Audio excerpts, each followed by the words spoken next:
Hey all, hope everyone is having a very spooky and fun day. Last week we did a video called 6 Terrifying Tales for Kids. So this week we decided to do a little more of the same and bring you 6 brand new tales of spooky fun. Next week, we have some brand new stories of real-life dark terror of real-life monsters who have lurked in the dark. But for now, grab your snacks, gather your friends, and let's enjoy 6 more tales of spooky tales for kids. One thing we need to mention before we go further into the spooky darkness, though, is remember to like our videos and to hit that subscribe button. It helps our channel grow. Also, don't forget to check out all the cool merchandise at our web store on graveyarddance.com, where you can find all types of fun things like t-shirts, cocoa mugs, hoodies, and more. With all that out of the way, let's begin our way into the first spooky tale. A haunting at Hubbard Manor. In the small town of Carsville, nestled among the rolling hills and dense forests, stood a decrepit mansion known as Hubbard Manor. For decades, the looming edifice had remained vacant, shrouded in mystery and whispered tales of hauntings. The townsfolk spoke in hushed tones of eerie apparitions and ghostly wails that echoed from within its walls. Among the curious youngsters of Carsville were Ty, his sisters Heidi and Evie, and their adventurous friend Lavelle. Ty was the eldest sibling, with a mischievous glint in his eye and a thirst for adventure. Heidi, the middle child, possessed a keen intellect and a fearless spirit. Evie, the youngest, was known for her boundless energy and unwavering determination. Lavelle, their friend from the neighboring town, was known as the daredevil of the group, always eager to explore the unknown. One brisk autumn afternoon, as the leaves danced in the breeze and the sun dipped low on the horizon, the 4 friends gathered beneath the towering branches of an ancient oak tree. The topic of conversation inevitably turned to Hubbard Manor, its ominous presence looming on the outskirts of town. "I heard old Mrs. Barton say she saw a ghost there once," Lavelle exclaimed, his eyes widening with excitement. Ty smirked, a mischievous gleam in his eye. "I don't believe in ghosts," he declared boldly. "I say we venture inside and see for ourselves." Heidi arched an eyebrow, her curiosity piqued. "Are you sure that's a good idea?" she asked, a hint of apprehension in her voice. Evie bounced on her heels, her brown eyes shining with excitement. "Come on, Heidi. It'll be an adventure." With a mixture of trepidation and excitement, the 4 friends set off towards Hubbard Manor, their footsteps crunching on the fallen leaves as they approached the imposing structure. The mansion loomed before them, its windows boarded up and its once grand facade crumbling with age. As they pushed open the creaking gates and crossed the threshold into the abandoned mansion, a chill ran down their spines. The air was thick with dust and cobwebs, and the faint scent of decay lingered in the stagnant air. Yet, despite the eerie atmosphere, a sense of exhilaration washed over them as they ventured deeper into the darkness. They explored room after room, their footsteps echoing in the empty halls as they searched for any sign of the supernatural. Shadows danced on the walls, and the faint sound of whispers seemed to follow them wherever they went. Just as they were beginning to lose hope of encountering anything otherworldly, a soft voice broke the silence. "Hello there." The 4 friends spun around, their hearts pounding in their chests, to find themselves face to face with a spectral figure. It was a young girl, her translucent form glowing softly in the dim light. Ty's jaw dropped in astonishment. "You're a ghost," he stammered incredulously. The ghostly girl nodded, a gentle smile playing on her lips. "I am," she replied, "but please don't be afraid. My name is Amelia, and I've been waiting for someone to finally come and visit me." Lavelle took a hesitant step forward, his eyes wide with wonder. "You mean you've been here all alone?" he asked softly. Amelia nodded sadly. "Yes, for decades. I've watched as the world outside passed me by. But now that you're here, perhaps I won't be so lonely anymore." Heidi's heart went out to the lonely spirit before them. "We'll keep you company, Amelia," she promised. "We can be friends." And so, Ty, Heidi, Evie, and Lavelle spent the rest of the afternoon exploring Hubbard Manor with their newfound ghostly friend. They listened intently as Amelia recounted tales of days gone by, of a time when the mansion was alive with laughter and joy. And as the sun dipped below the horizon and the first stars appeared in the night sky, they bid farewell to Amelia, knowing that they would return to visit her again soon. As they made their way back to town, a sense of warmth and camaraderie filled their hearts. Though Hubbard Manor may have once been shrouded in fear and mystery, to Ty, Heidi, Evie, and Lavelle, it would always be a place of friendship and adventure. And as they looked up at the twinkling stars overhead, they knew that some friendships were truly meant to last a lifetime and beyond. The haunting of Harvest Hollow. In the heart of Harvest Hollow, nestled between the shadowy woods and the winding river, lay a pumpkin patch unlike any other. By day, it was a quaint field of orange orbs basking in the sunlight, but by night, it transformed into a realm of eerie whispers and restless spirits. Legend had it that on the stroke of midnight, on the eve of All Hallows' Eve, the pumpkins came to life. They would rise from their viny beds, their carved faces contorted into sinister grins, and roam the fields in search of unsuspecting souls. Every year, the teens of the nearby town would dare each other to venture into the patch on that fateful night, drawn by the thrill of the unknown and the promise of a spine-chilling adventure. Among them was Sarah, a brave soul with a penchant for danger. She had heard the whispers of the pumpkin patch and felt a curious pull, as if the spirits within were calling out to her. On the eve of Halloween, Sarah gathered her friends Jack, the skeptic, Emily, the thrill-seeker, and Alex, the nervous one, and together, they set out into the darkness, armed with nothing but flashlights and nerves of steel. As they entered the patch, the air grew thick with anticipation, and the moon cast long, eerie shadows across the fields. Sarah led the way, her heart pounding in her chest as they weaved between the rows of pumpkins, their hollow eyes seemingly watching their every move. Suddenly, they heard a soft rustling in the distance, followed by the unmistakable sound of laughter. Jack scoffed, dismissing it as nothing more than the wind playing tricks on their ears. But Sarah couldn't shake the feeling that they were being watched.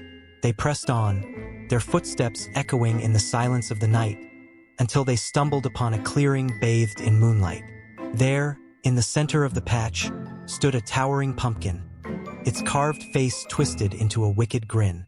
As they approached, the ground beneath them began to tremble, and from the earth emerged a horde of pumpkins, their eyes glowing with malevolent intent. Sarah and her friends froze in terror as the pumpkins surrounded them, closing in with each passing moment. With a sudden burst of courage, Sarah shouted at her friends to run, and they bolted through the patch, their screams echoing in the night. But no matter how fast they ran, the pumpkins were always one step ahead, their haunting laughter echoing in their ears.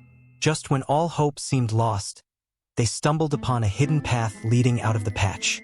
With one final burst of energy, they raced towards the safety of the town, leaving the pumpkin patch and its restless spirits behind them.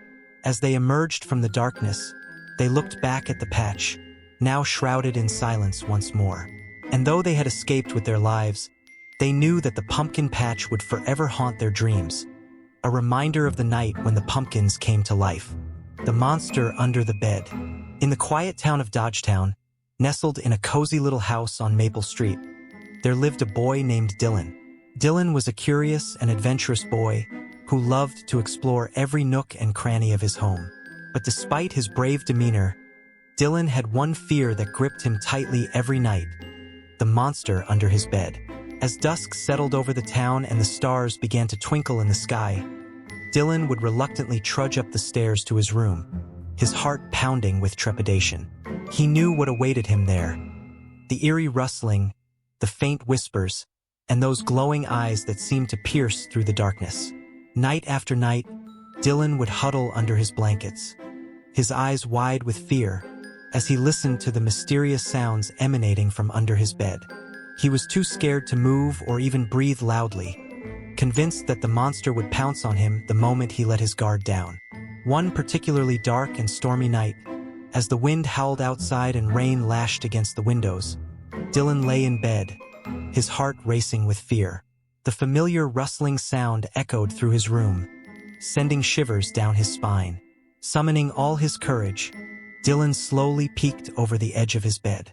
There, in the dim glow of his nightlight, He saw them, the two glowing eyes staring back at him with an otherworldly intensity. Dylan's breath caught in his throat as he gazed at the mysterious eyes, filled with a mixture of fascination and dread. It's real, Dylan thought, his mind racing with terror. There really is a monster under my bed. But just as he was about to scream for his parents, he heard it. A soft whimper coming from beneath the bed. Dylan's fear momentarily gave way to curiosity as he leaned in closer, his heart pounding in his chest. And then he saw it. A small, trembling form huddled in the shadows, its eyes reflecting the dim light of the room. It wasn't a monster at all, it was a puppy. Dylan's fear evaporated in an instant as he realized the truth. The monster under his bed was just a scared little puppy, seeking refuge from the storm. Without hesitation, Dylan reached out a tentative hand, offering comfort to the trembling creature. To his surprise, the puppy nuzzled against his hand, its tail wagging timidly.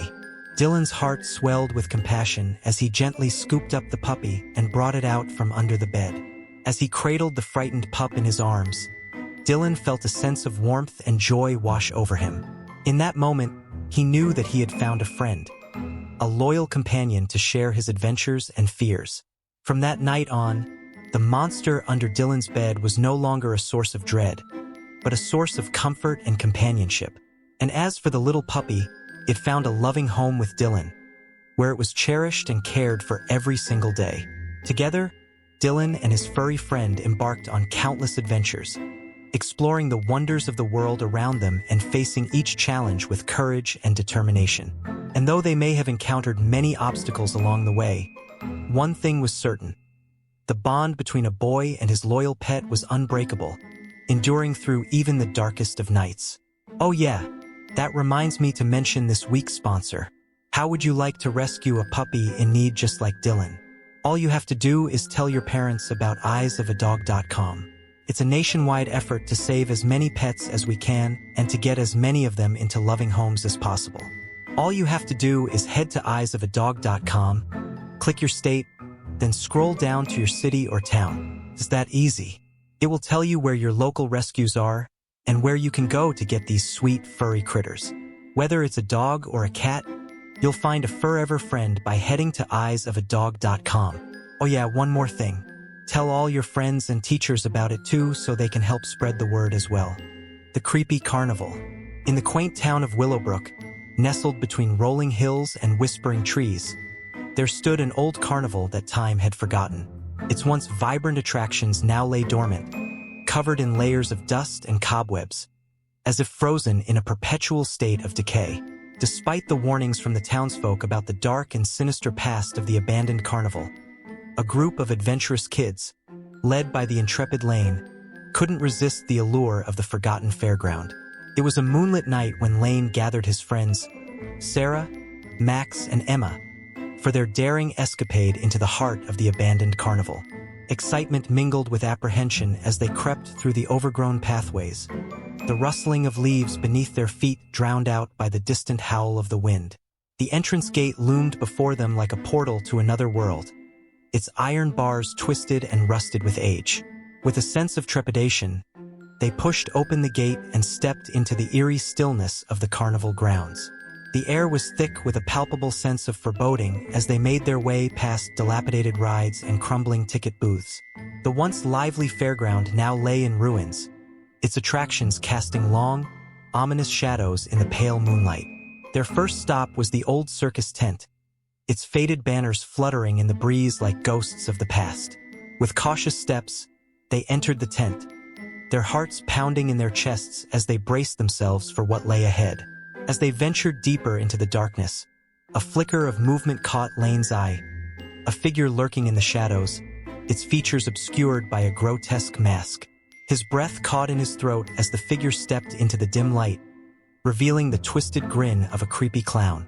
A chill ran down Lane's spine as the clown advanced towards them, its painted smile filled with malice. The air grew thick with tension as fear threatened to overwhelm them all. But Lane refused to succumb to the terror that gripped his heart. With a steely resolve, he squared his shoulders and met the clown's gaze head-on, his voice steady despite the tremble in his limbs. "Who are you?" Lane demanded, his words echoing in the silence of the tent. The clown's laughter was like nails on a chalkboard, sending shivers down Lane's spine. "I am the master of this carnival," the clown sneered, its voice dripping with menace. "And you trespassers shall pay the price for your intrusion." With a sudden surge of courage, Lane stepped forward, his eyes blazing with defiance. "We won't be intimidated by you," he declared, his voice ringing out with newfound strength. "We've come here to uncover the truth, and we won't leave until we do." The clown's painted smile faltered for a moment, a flicker of uncertainty crossing its face. But then, with a malevolent glint in its eyes, it lunged towards them, its claws outstretched like talons. Lane's heart pounded in his chest as he faced the terrifying clown, his mind racing with fear and determination. In that moment, he knew that he had to confront his deepest fears if they were to escape the carnival's grasp. Summoning all his courage, Lane stood his ground, his fists clenched at his sides as he braced himself for the inevitable confrontation. With each step closer, he felt the weight of his fear begin to lift, replaced by a sense of determination and strength. And then, with a final surge of bravery, Lane reached out and removed the clown's mask, revealing the face of an ordinary person beneath. The spell of fear was broken, and the carnival's grip on them loosened. As they made their way out of the tent, their hearts still racing with adrenaline, Lane and his friends knew that they had faced their fears and emerged victorious. And though the memory of the creepy carnival would linger in their minds, they also knew that they had forged bonds of friendship and courage that would last a lifetime. The ghostly lighthouse. In a sleepy coastal town nestled between rugged cliffs and crashing waves, there stood a lighthouse that had long been abandoned to the passage of time. Its weathered facade and crumbling bricks bore the scars of years gone by, yet its beacon still cast a haunting glow over the darkened sea. It was said that the lighthouse was haunted, that the ghost of its keeper still lingered within its walls, forever tending to its eternal flame. Curiosity burned bright in the heart of young Dustin, a boy with a thirst for adventure and a longing to uncover the mysteries of the world around him. Despite the warnings of the townsfolk, he couldn't resist the pull of the haunted lighthouse, drawn by the whispers of its ghostly inhabitant. One moonlit night, with the wind howling like a mournful cry, Dustin set out on his daring quest. The path to the lighthouse was treacherous, winding through twisted cliffs and tangled undergrowth, but he pressed on undeterred, his eyes fixed on the looming silhouette in the distance. As he approached the lighthouse, a sense of unease settled over him like a heavy shroud. The air was thick with a palpable sense of foreboding, and the sound of crashing waves echoed in the stillness of the night. With cautious steps, Dustin pushed open the creaking door of the lighthouse and stepped into the darkness within. The air was musty and thick with the scent of salt and sea spray, and the sound of his footsteps echoed eerily against the walls. As he climbed the winding staircase, each step seemed to take him further into the heart of the unknown. Shadows danced on the walls, casting strange and twisted shapes that seemed to flicker and fade with each passing moment. But Dustin pressed on, his curiosity driving him forward despite the growing sense of dread that gnawed at his insides. And then, at last, he reached the top of the lighthouse, where the beacon stood tall and proud against the night sky. And there, bathed in the glow of the moonlight, stood the ghostly figure of the lighthouse keeper, a spectral apparition with eyes that shone like beacons in the darkness. Dustin's heart pounded in his chest as he gazed upon the ghostly figure before him, his mind racing with questions and fears. But as the ghost spoke, its voice filled with sorrow and longing, Dustin's fear gave way to empathy and compassion. For the ghost of the lighthouse keeper was not a malevolent spirit, but a lost soul trapped between worlds, forever bound to the beacon that had been his home and his curse. With tears in his eyes, Dustin listened as the ghostly keeper recounted the tragic tale of his life, the love he had lost, the storms he had weathered, and the loneliness that had consumed him in the end. And as the first light of dawn broke over the horizon, Dustin knew that he had uncovered more than just the secrets of the haunted lighthouse. He had discovered the true power of empathy and understanding, and the importance of honoring the memories of those who had come before. The Dollhouse of Doom. In the quiet town of Willow Vale, nestled at the edge of a dark and mysterious forest, there lived a young girl named Beverly. Beverly was a curious and imaginative child who loved nothing more than exploring the secrets hidden within the shadows of her home. But there was one thing in Beverly's house that filled her with both fascination and fear: the old dollhouse that sat in the corner of her room. It was a magnificent structure, with intricate details and lifelike dolls that seemed to watch her with unblinking eyes. From the moment Beverly had received the dollhouse as a gift from her grandmother, she couldn't shake the feeling that there was something not quite right about it.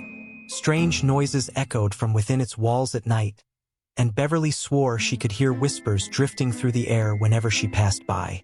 Despite her growing unease, Beverly couldn't resist the allure of the dollhouse. With trembling hands, she would rearrange the furniture and pose the dolls in different scenes, imagining the lives they led within their miniature world. But as the days passed, Beverly's fear only grew stronger, until it reached a point where she could no longer bear to be in the same room as the dollhouse. She begged her parents to get rid of it, but they dismissed her fears as nothing more than childish imagination. Determined to uncover the truth, Beverly decided to confront the source of her fear head-on. With a deep breath, she approached the dollhouse and pushed open its tiny doors, steeling herself for whatever horrors lay within. To her surprise, the interior of the dollhouse was just as she remembered, impossibly perfect and eerily silent. But as Beverly reached out to touch one of the dolls, she felt a chill run down her spine, a chill that seemed to emanate from the very walls of the dollhouse itself. With a trembling hand, Beverly reached into the depths of the dollhouse and pulled out a small, dusty book. As she flipped through its pages, she discovered the dark and tragic history of the dollhouse. A history filled with tales of lost souls and vengeful spirits trapped within its walls. Suddenly, the room began to spin, and Beverly felt herself being pulled into the dollhouse, as if by some unseen force. Panic surged through her veins as she realized that she was trapped within the very nightmare she had tried so desperately to escape. But just as all hope seemed lost, Beverly heard a voice filled with warmth and kindness, cutting through the darkness like a beacon of light. It was her grandmother, reaching out from beyond the grave to guide her granddaughter to safety. With her grandmother's help, Beverly managed to escape from the clutches of the dollhouse and return to the safety of her own room. And as she watched the first light of dawn creep over the horizon, Beverly knew that she would never forget the lessons she had learned. That sometimes, the things we fear the most are the ones that hold the greatest truths. It wasn't long after that Beverly's family had a yard sale, and she finally convinced her dad that she had outgrown dolls and wanted to sell it so she could buy a PlayStation. So if your family happened to buy you a large spooky dollhouse from a yard sale recently, you might want to beware. Well, we hope you liked our stories this week. If you did, a huge thumbs up on our video would sure help, as would telling all your friends about our channel and website. You can go to graveyarddance.com for a list of all our videos, and you can also suggest upcoming stories or get some really kick-butt merchandise. We appreciate everyone who watches us and takes the time to like and subscribe. It means a lot to a small channel like ours. Till next time, thanks for watching.